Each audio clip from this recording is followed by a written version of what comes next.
What is going on YouTube, Chris6 here today, and we are unboxing and reviewing the Weifeng WF-6663A. So as you can see here in the box we have the tripod. So the tripod comes in a case. It seems to be very well made and quite strong. The strap here does seem a little bit flimsy, but the rest of the case is pretty firm. Now onto the zipper. The zipper is smooth. There aren't really any binds in it, so it probably won't break too soon. Inside we find the tripod and it is wrapped in a plastic bag.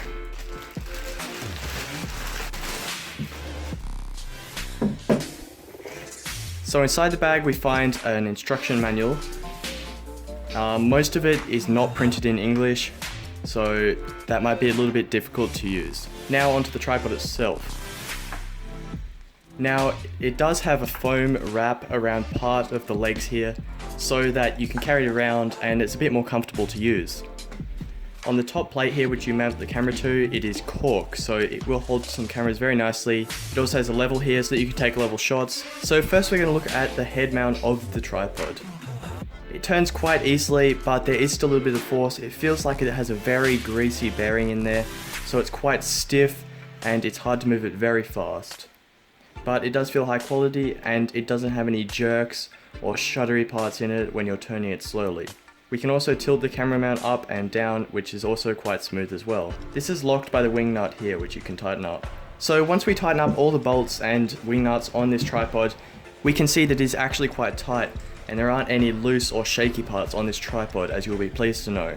Now it is quite heavy. It does weigh 1.8 kilos, so it's definitely not an easily portable tripod. Now one of my favourite features of the design of this tripod is actually the quick release camera mount. If we pull this little lever here, the camera mount will pop right off, and to place it back in, we put it in and press it down, and it's locked in firmly and that's not going anywhere. Since it's got a bit of a big flange here, as you can see on the bottom, it's not going to slip too easily. At the top of one of the legs on the tripod here, we can see it also has a compass if you wanted to align the horizon where the sun is rising, for instance. Now the legs of a tripod have a pop-out feature here where you pull this toggle at the top and you can lower or raise the legs if you want to have the tripod lower or higher from the ground. Now once you've raised or lowered the legs, you can turn this mount here and this will allow you to raise or lower the main arm of the tripod. And as you can see here, we have the tripod in the lowest possible position with the main shaft in the upright position. However, we can take this main shaft here and actually pull it completely out if you remove the cap at the bottom, which I will do here.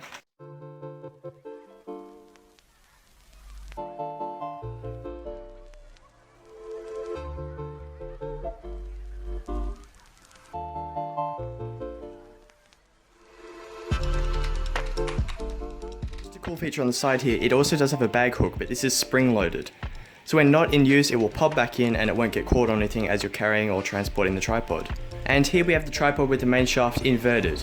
As you can see, you can have your camera literally touching the ground with this tripod. You can get it so low.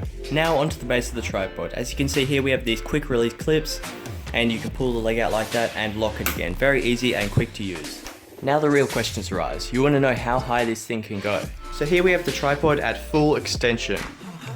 So you can get an idea of the height. I'm going to compare it to a door which is next to the tripod here. As you can see, the tripod is almost as tall as this standard size door. So definitely a good tripod if you need the extra length. Another cool feature I missed is you can actually tilt the camera receiver here so that you can aim it towards the ground if you have the camera oriented in that direction. Also, if you have it forwards, you can tilt it to the side, or if you have it facing backwards, you can tilt it in the opposite direction. So that's a pretty cool feature if you're looking for that. So there's my review of the WF-6663A tripod. I think this is a great tripod for the price of 70 Australian dollars and well worth it. Thanks for watching, please like and subscribe. Chris6 out.